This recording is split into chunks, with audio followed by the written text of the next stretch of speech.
watching the video sermon podcast of First Baptist Church of Marble Falls, Texas. For almost 130 years, FBCMF has served Marble Falls and the greater Highland Lakes area faithfully through children's programs, youth activities, and adult discipleship. We invite you to join us each and every Sunday morning at 9 and 10:30 a.m. for deep fellowship, rich worship, and a spirit-filled message. For those who find themselves unable to attend on a Sunday morning, we stream those services. Simply visit fbcmf.live during either of our service times to view it. Never miss an archived sermon by subscribing to this podcast on YouTube by visiting youtube.com/FBCMFtube. And to learn more about our church or to listen to an audio-only version of this and other sermons, please visit us online at fbcmf.org. I'm back, everybody. Golly. I can't tell you how much our family has missed you so very much. This feels like a reunion, but at the same time it feels like a reunion. I feel like I have come in view of a call, and I'm a brand new pastor waiting to see everything. And but it does feel new, and it does feel exciting. And we feel happy to be here as if we just showed up and a whole future is ahead of us. I'm happy because I believe that the future of First Baptist Marble Falls is extremely bright and exciting.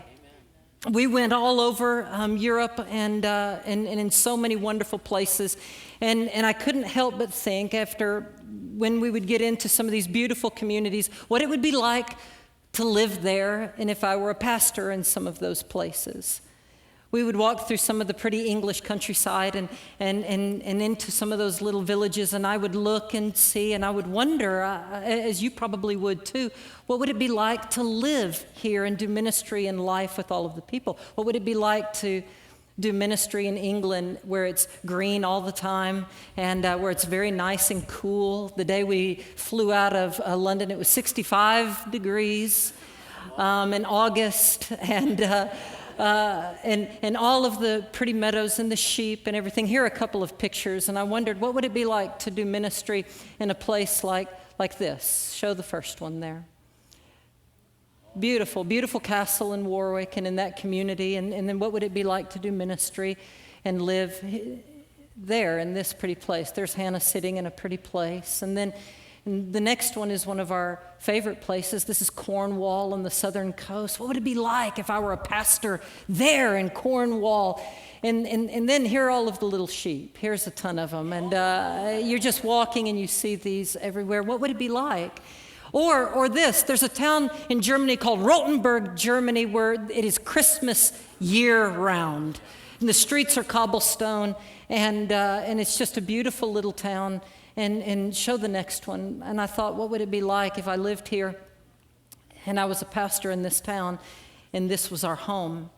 But something happened to me every single time.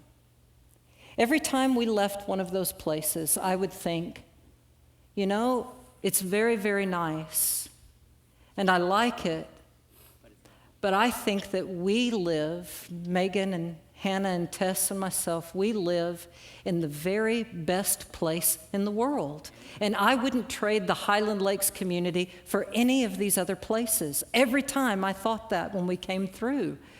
We have missed you. We missed being here. And I love London. And in Paris, the food is so good, it's like eating your favorite meal every meal. But still, there's something special about your home and about, frankly, Marble Falls. Amen.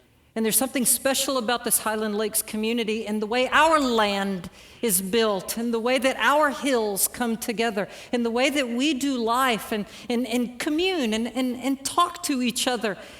And I thought, I learned a lot. But the greatest thing maybe that I learned was how much our heart is with you in this place. I missed this. I missed coming in here and singing praises to God with all of you and hearing your voices.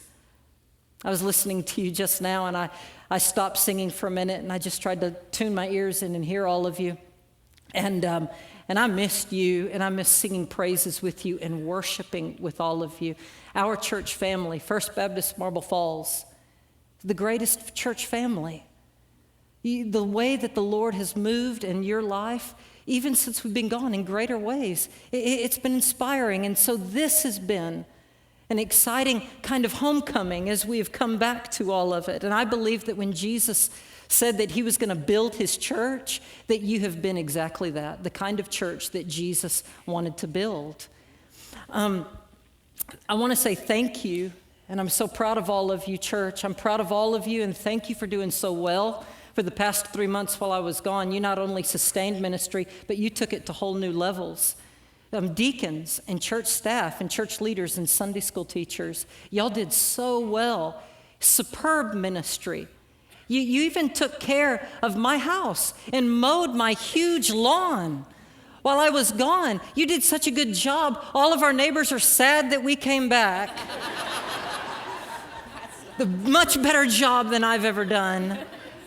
You did so well. And staff of First Baptist Marble Falls, you are pastors of this church and pastors of our community. And you are the senior pastor's dream. You have raised the bar of ministry for this church. And thank you for not starting any new programs while I've been out. I'm grateful to my wonderful professor, if he's listening this morning, Dr. Preben Vong, for talking to us about Jesus in the Hill Country. I'm grateful for our own pastors here who preached on Sunday nights and Wednesday nights, Ken Flowers and Ralph Hathaway. I'm grateful for all of this.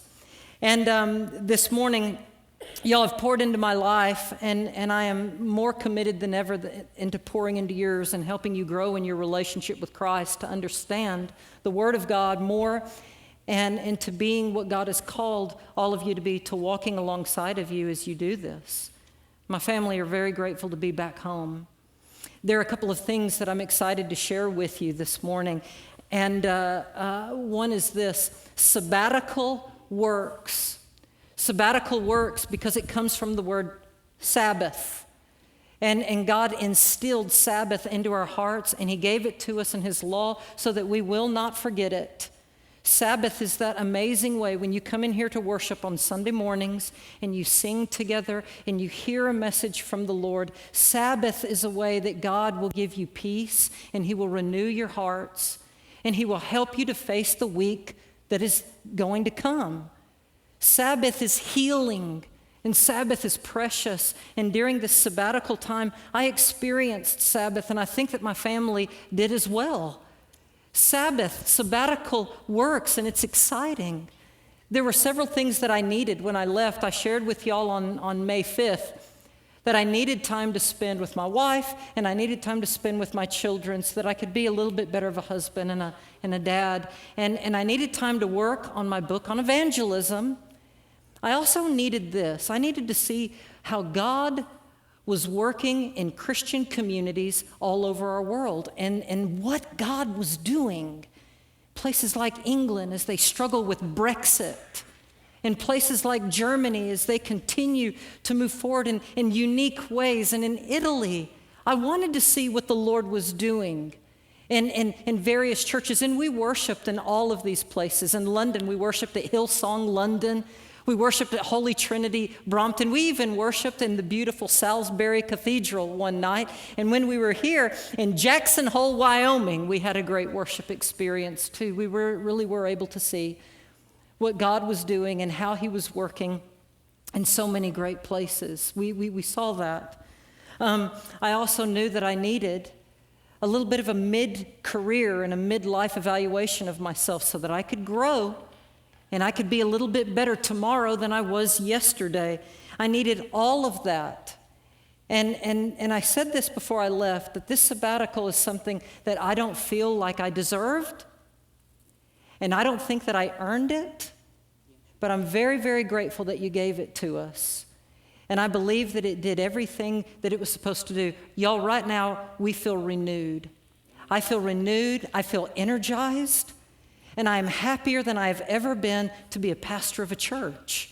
And I'm happy with all of you. Thank you for giving me this amazing gift. There's a passage of Scripture that kind of inspired my Sabbath time when I was there, and Todd read it a moment ago. It's in 1 Kings chapter 19. And in that passage of Scripture, we see these things, that God had a message for Elijah, a word for Elijah, something that Elijah needed to hear. However, Elijah was in no frame of mind. He was in no place where he could receive what God wanted him to receive because of several issues that were happening. And so what we see is that God gave Elijah what he needed in order that Elijah might have the ears and be able to listen for what God wanted for him.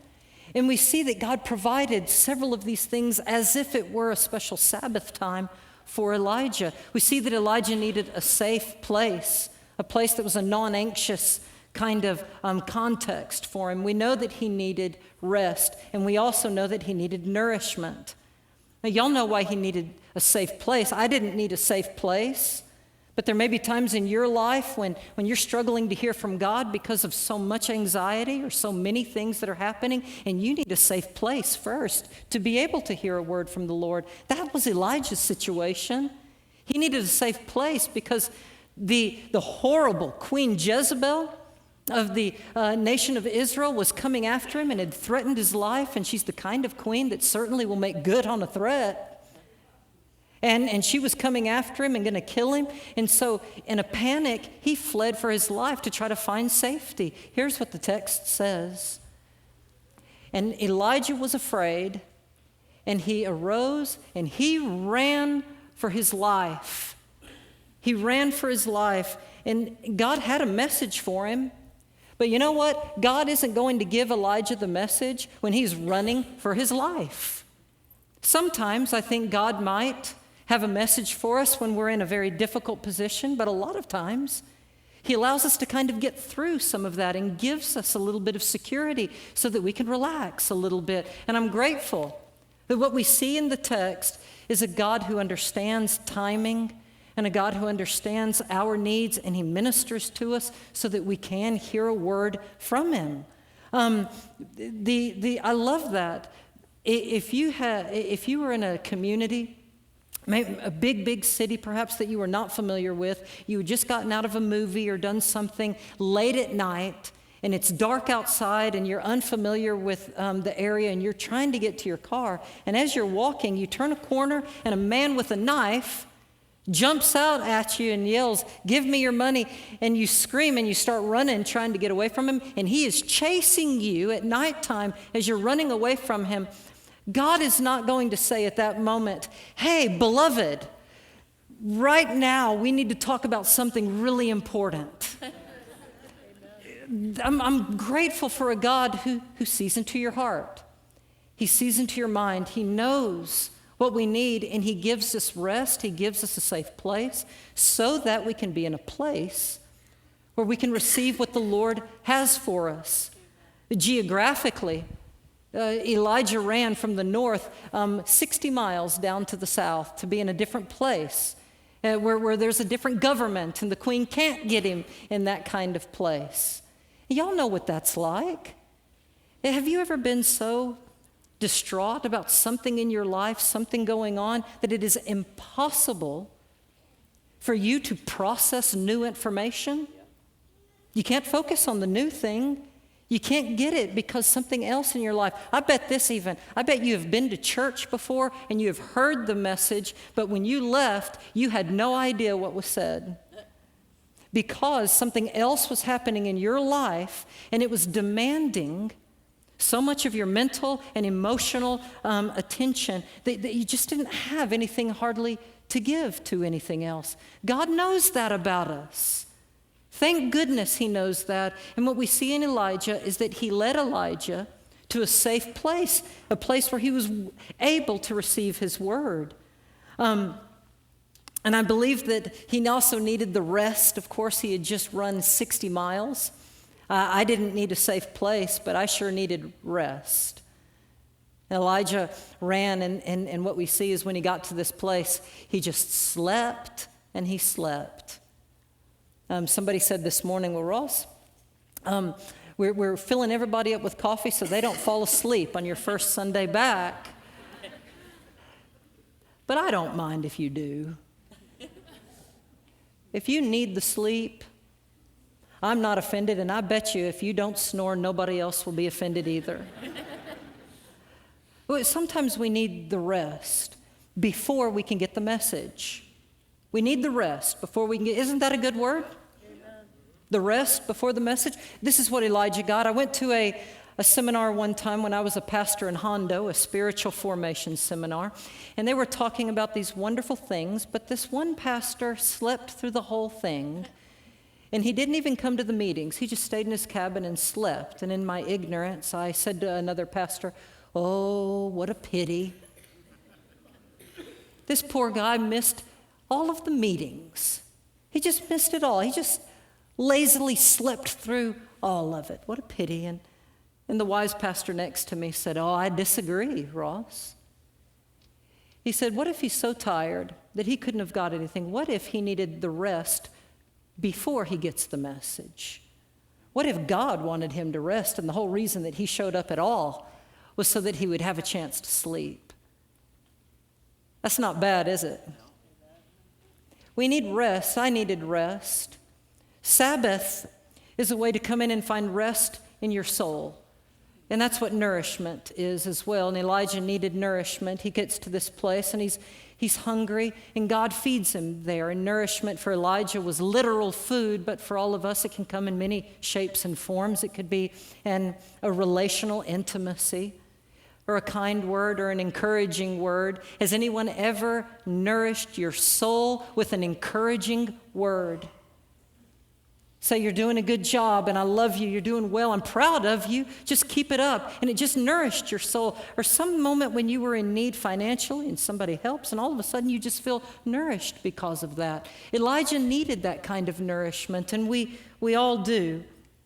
And so I love that we see that all of these things were met in his life so that he could feel whole and not fragmented again. And Sabbatical does that, and Sabbath does that for every one of us here. And so I like looking at the text and how God met all of his needs. I'm going to read it for you. You can put it up on the screen. And I want you to notice as I read all of the ways that God touched his life. "And Elijah was afraid, and he arose and he ran for his life, and he came to Beersheba in Judah," which is the safe place, 60 miles away from where she was trying to kill him. God brought him to a safe place, and then he left his servant there, but he himself went a day's journey into the wilderness, and he came and sat down under a juniper tree, and he prayed that he might die, and he said, "I've had enough, Lord. So just take my life, for I'm not any better than my fathers." And he laid down, and he did what? Under that juniper tree, he rested. And behold, there was an angel touching him, and he said, "Arise and eat." And he looked, and behold, there at his head was a bread cake baked on hot stones and a jar of water. That sounds good to me. Nourishment. And so he ate and he drank, and then he laid down and he slept some more. And the angel came back a second time. And he touched him and he said, "Arise and eat, because the journey is too great for you." He arose and he ate and drank more. He's sleeping. He's eating. This is something that a terrified person can't do. And he needed this. You see, God had a message for him. But these were all of the things he needed first.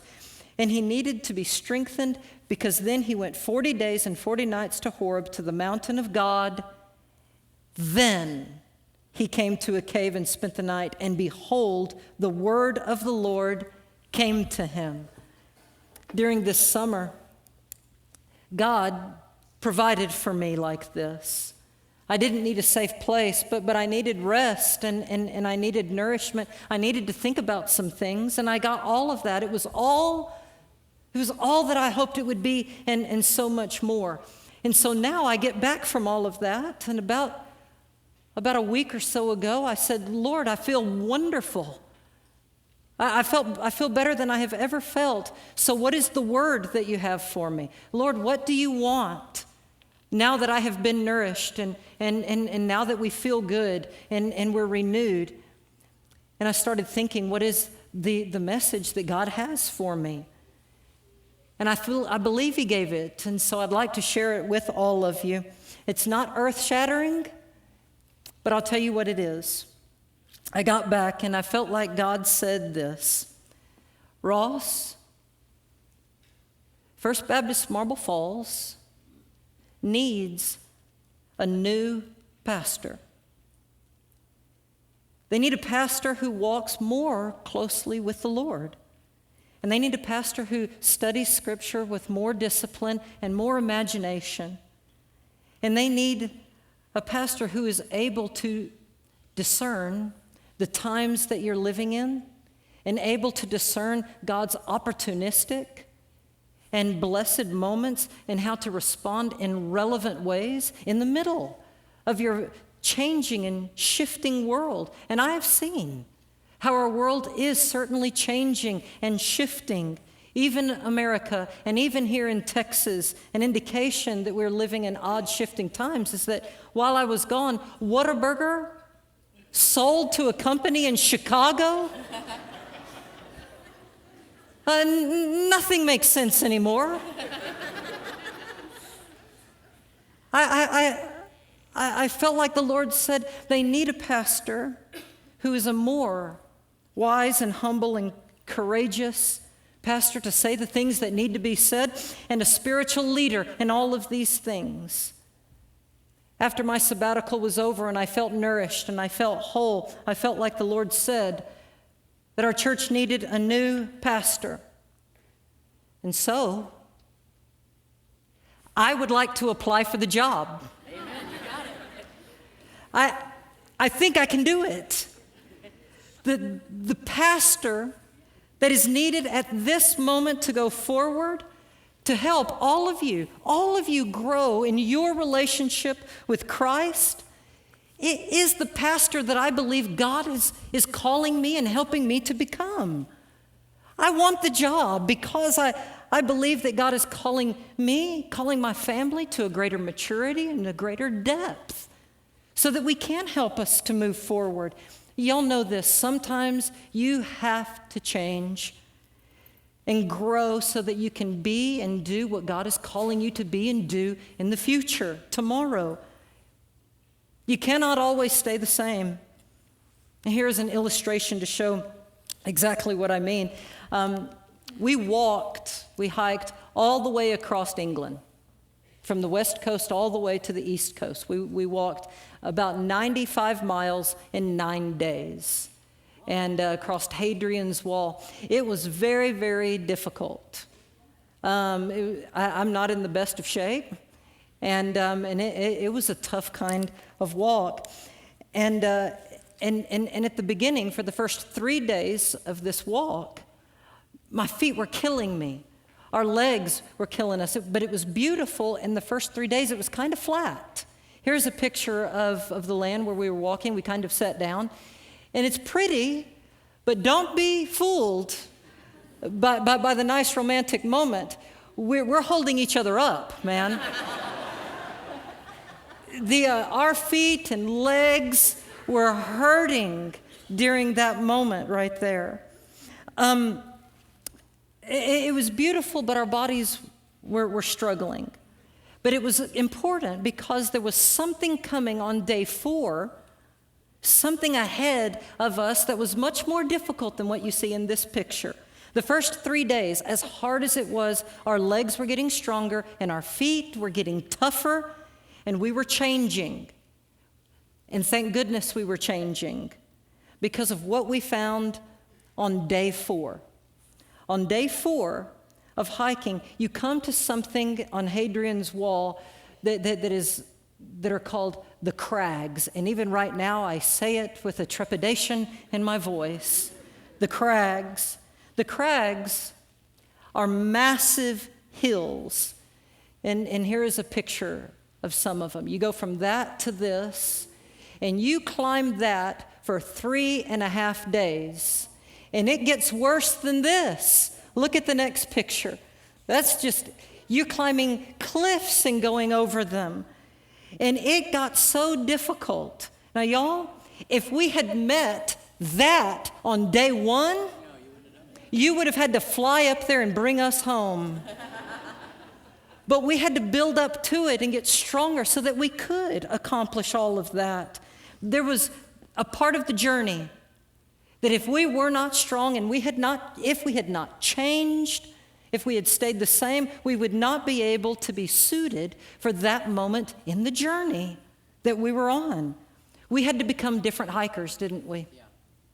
We had to be different than where we were at the beginning. But then, on the very last day of the hike, we needed the most endurance and the most strength of all in order to make it to the far northeast coast in the town of Newcastle. From where we were, it was almost 19 miles, and we had never walked that far through the whole journey. 18.6 miles we had to get to make it to the end. Well, could we make it? Yes. The only way that we made it is because we had grown and we had changed. Our legs were stronger. If we had tried to start out day one walking 19 miles or start out day one on the crags, no way. But we had grown, and not only our legs and our feet and our backs had gotten stronger, but some amazing way our hearts had gotten stronger and our minds had gotten stronger as well. And so by the end, by that moment, we were different hikers than what we started out as being. I believe that is a lot of Christianity in the journey that we have. And it's certainly the journey of a pastor, that I have changed. That in the 9 years of being here and being your pastor, I'm different than I was 9 years ago. But a lot of you, I'm looking at you, you're different too. Amen. But we've changed together. And I believe now that I can be stronger and better for the journey ahead of us than I have been because of the Sabbath that I've received and what we have experienced. I'm better today than I was yesterday. And now, First Baptist Marble Falls, we get to move forward in kind of a new excitement with energy and knowledge, with a renewed strength in the Lord. The Apostle Paul said, though outwardly I'm wasting away, inwardly I am being renewed day by day. Renewal and energy, something that the Lord gives to us. And so, as we move forward, I wonder if this message wasn't only for me, but for all of you, that there are ways you need to change. And there are things in your life that you need to shore up and make stronger, maybe prayer life or Bible study, that there is some kind of muscle that needs to be worked so that you are able to move forward at this moment in the journey as well. Or maybe what you needed to know is that God has a message for you, but He's going to minister to you first. What is the word of the Lord for all of you here today? You've been watching the video sermon podcast of First Baptist Church of Marble Falls, Texas. Never miss an archived sermon or video posted to our YouTube channel by subscribing to it at youtube.com/FBCMF2. For more information about our church and to hear an audio-only version of this sermon, please visit us online at fbcmf.org.